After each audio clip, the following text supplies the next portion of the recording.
बिस्मिल्लाहिर्रहमानिर्रहीम। पिछले व्लॉग में हमने आपको बताया कि इसहाक डार साहब किस तरह से काके बने हुए थे। कह रहे थे कि ट्रंप का वो फार्मूला नहीं है जिस पर हमने इत्तेफाक राय किया था। 8 ममालिक ने जिस पर इत्तेफाक किया था, जिसमें हमने अमेंडमेंट की थी, हमारे पास वो फार्मूला आया था, मंसूबा आया था, हमने अमेंडमेंट करके भेजी। हमारा फोकस उसी पर है। लेकिन ट्रंप की तरफ से जो कुछ कहा गया, जो फार्मूला दिया गया, जो फाइनल किया गया, वो वाला नहीं है जिसको हमने फाइनल किया था।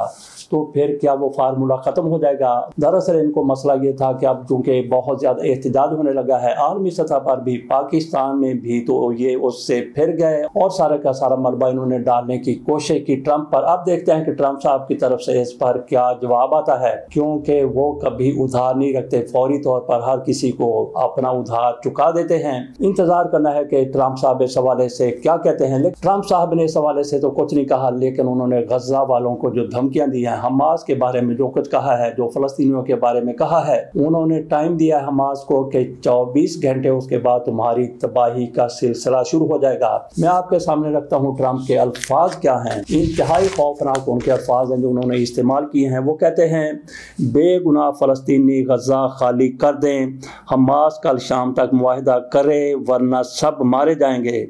इसराइल निकले यरगमाली रिहा करने पर तैयार हैं, ये हमास की तरफ से इसका जवाब दिया गया है। तो हमास की तरफ से नहायत कमज़ोर मौक़िफ़ इख्तियार किया गया है। उन्होंने कहा कि इसराइली यरगमाली रिहा कर दे, हम भी तैयार हैं। तो ट्रंप ने मज़ीद ये कहा है कि हमास के लिए सीज़ फायर डील का आखिरी मौका है, मेरे एक इशारे पर उनकी ज़िंदगियाँ ख़त्म कर दी जाएंगी, तौक़ुफ़ करके मारा जाएगा। बहुत सारी अफवाज मेरे हुक्मनामे की मुंतज़िर हैं, हम जानते हैं वो कौन हैं और कहाँ हैं, जहन्नम का सामना करना पड़ेगा। उन्होंने ये सारा कुछ अपने इंटरव्यू में कहा है। तो जिस तरह से उन्होंने डेडलाइन दी है 24 घंटे की, उसमें अब 12 घंटे रह गए हैं। 12 घंटे के बाद देखते हैं कि गज़ा में क्या होता है, क्या बच जाता है। ट्रंप साहब वहाँ पे किसको लाने जा रहे हैं? अभी तक उनकी तरफ से जंग बंदी का ऐलान नहीं किया गया। पाकिस्तान की तरफ से बार बार यही मुतालबा किया जाता है कि जंग बंदी का ऐलान किया जाए। और उधर वज़ीर आज़म साहब कई दिन के बाद पाकिस्तान वापस आ गए हैं। उन्होंने फलूटेला के हवाले से भी बात की है।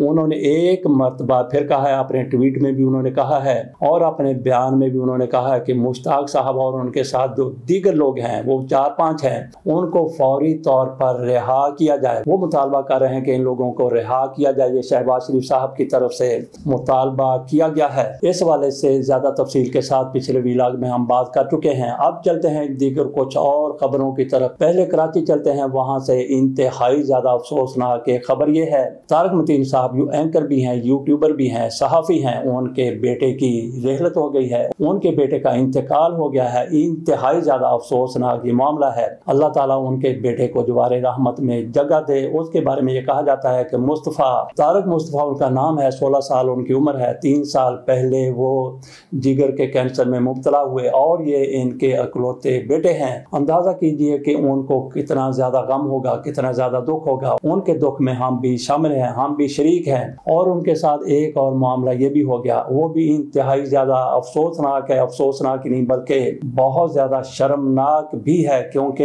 ये अपने बेटे के जनाजे में थे और उन्होंने लोगों को नहीं बताया। लेकिन कुछ लोगों की तरफ से, उनके साथ सहाफ़ियों की तरफ से ताज़ियत की गई। उसके जवाब में उन्होंने ये बताया कि मैं आपका बार वक्त जवाब ना दे सका, जिस तरह से आपने ताज़ियत की थी, शुक्रिया अदा ना कर सका। उसकी वजह ये थी कि जनाजे के दौरान काफ़ी ज़्यादा लोग आए हुए थे और इसी दौरान मेरी जेब कट गई, मेरी जेब से मोबाइल निकाल लिया गया। तो मोबाइल ना होने की वजह से कोई डिले हो गया। तो कितने बेशर्म और ढीठ लोग हैं वो लोग। बल्कि इससे भी ज़्यादा अल्फाज सख्त कह देने चाहिए कि एक तरफ ये गम है और दूसरी तरफ ये वारदात ये वहाँ पे पहुँचे हुए हैं। इंतहाई ज़्यादा अफसोस की बात है कि उनके बेटे का इंतकाल हो गया। और एक बाप जिसका अकलौता बेटा है, वैसे जितने भी बेटे हों, हर बेटे के लिए बाप की, माँ की, ख़ानदान की कोशिश होती है कि जो भी हो जाए उसका इलाज हो जाए, वो सेहतमंद हो जाए। और इन्होंने क्या क्या कोशिश नहीं की होगी। और 3 3 साल इनके कैसे गुजरे होंगे, तो आइंदा की ज़िंदगी कैसे गुजरेगी। अल्लाह ताला से दुआ यही है कि अल्लाह ताला इस ख़ानदान को ख़ुसूसी तौर पर तारिक मतीन साहब को सब्र अता फरमाए। आज़ाद कश्मीर में चले जाते हैं, वहाँ पे आसन इकबाल साहब की तरफ से एक बयान जारी किया गया है। उन्होंने कहा कि वो कमेटी जिन लोगों की तरफ से एहतजाज किया जा रहा था, जिनके कुछ 10-12 बंदे मारे गए हैं और वहाँ पे पुलिस के भी कुछ लोग शहीद हुए हैं, 4 या 5 या 6, और कोई 200 के करीब जख्मी हुए थे। वहाँ पे एक किस्म का युद्ध था, जंग थी। किसके साथ किसकी जंग थी, वो भी अपने लोग हैं, ये भी अपने लोग हैं। लेकिन इंतहाई बेशर्मी वाली बात है हमारी हुकूमत की कि उन लोगों के साथ मुज़ाकरात करके मामले को ठंडा कर लिया। ये शर्म वाली बात नहीं है, ये तो बिल्कुल दुरुस्त किया गया। लेकिन शर्मनाक बात यह है कि ये बातें कर रहे थे कि इनके दरमियान तो इंडिया के लोग आ गए, रा के लोग आ गए, दुश्मन के एजेंट आ गए, और ये भी दुश्मन के एजेंट हैं, पाकिस्तान के खिलाफ हैं। ये राना सनाउल्लाह भी बात कर रहे थे, दीगर लोग भी बात कर रहे थे जो वहाँ पे गए हुए थे। बहरहाल इत्मीनान की बात यह है कि मामला दुरुस्त से मत चल पड़े हैं और वहाँ पे इनके माबैन समझौता हो गया है। जो उनके मुतालबात थे हुकूमत की तरफ से कुछ मान लिए गए, कुछ पर ये कहा गया है कि इस पर आइंदा मुज़ाकरात हो सकते हैं, बात हो सकती है। इसको अप्रिशिएट किया जाना चाहिए कि हुकूमत की तरफ से कोशिश की गई और मामला सुलझ गया। लेकिन उनके मुतालबात हैं कि वो कहते हैं कि 12 सीटें जो पाकिस्तान से मुंतखब करके लोगों को वहाँ पे भेजा जाता है वो उसको ख़त्म किया जाए। इस पर जनाब तारड़ साहब की तरफ से, टर वाले तारड़ साहब नहीं बल्कि वज़ीर कानून तारड़ साहब उनकी तरफ से कहा गया है कि ये फौरी तौर पर होने वाले काम नहीं है, ये बहुत बड़ी आइन में तरमीम के मुतकाज़ी हैं। क्या कहा उन्होंने कि बहुत बड़ी आइन में तरमीम के मुतकाज़ी हैं। क्या 26वीं आइनी तरमीम से भी बड़ी आइनी तरमीम दरकार है? वो रातों रात आपकी तरफ से कर दी गई। इस तरफ आप कह रहे हैं कि ये फौरी तौर पर होने वाला काम नहीं है, इसके लिए बहुत बड़ी आइनी तरमीम करनी पड़ेगी। भाई मामलात को सुलझाना हो तो फिर बड़ी से बड़ी तरमीम भी इसी तरह से 26वीं आइनी तरमीम की तरह हो सकती है। लेकिन आज़म अली तारड़ साहब शायद उन लोगों को बत्ती के पीछे लगाना चाहते हैं। अगर ऐसा किया गया तो फिर वहाँ पे उसी तरह से मुजाहिरे हो सकते हैं जिस तरह से उन्होंने बिजली की कीमतों के खिलाफ मुजाहिरे किए थे। शम्मा जनेजो साहिबा के हवाले से बात कर लेते हैं। इसाक डार साहब की तरफ से जो तकरीर की गई कौमी असम्बली में, वहाँ पे उन्होंने शम्मा जनेजो का भी जिक्र किया। बल्कि उन्होंने क्या जिक्र करना था, वहाँ पे PTI की तरफ से बार बार कहा जा रहा था कि शम्मा जनेजो, तो उन्होंने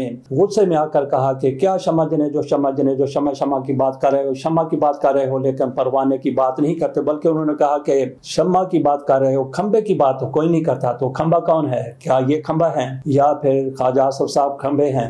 कहा यह जाता था कि 2 बाबे वहाँ पे इनको शम्मा जनेजो को साथ ले गए थे। मुझे नहीं लगता कि कोई बाबा ये इसाक डार साहब या ख्वाजा आसफ साहब उनको साथ ले गए हों, बल्कि ख्वाजा साहब की तरफ से तो बिल्कुल लातल्की का इजहार किया गया। लेकिन आज जिस तरह से उन्होंने, इसाक डार ने बार बार यही कहा कि उनका जिक्र भी आएगा, ये भी बात सामने आएगी, शम्मा जनेजो का भी जिक्र कर लेंगे। शम्मा जनेजो लगता है कि हुकूमत के आसाब पर सवार हो चुकी हैं। मेरा ख्याल है कि इसमें किसी तहकीक या तफ्तीश की कोई बात है ही नहीं कि शम्मा जनेजो वहाँ पे कैसे चली गई।